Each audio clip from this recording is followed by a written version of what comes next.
अस्सलाम वालेकुम।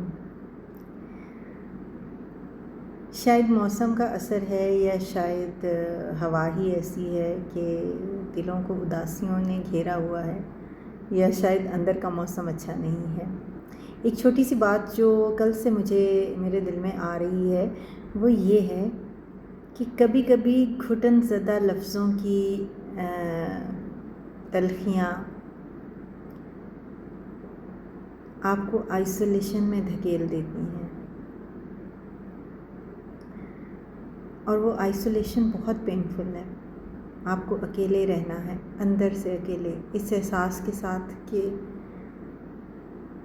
कोई आपका अपना नहीं है, सब धोखा है, सब दिलों की तसल्लियों के रिश्ते हैं, अपने आप की तसल्ली के रिश्ते हैं। हर बंदा चाहता है कि दूसरा, शायद यहाँ पे हर इंसान हर दूसरे इंसान को नीचा दिखाना चाहता है, उसको पीछे धकेलना चाहता है।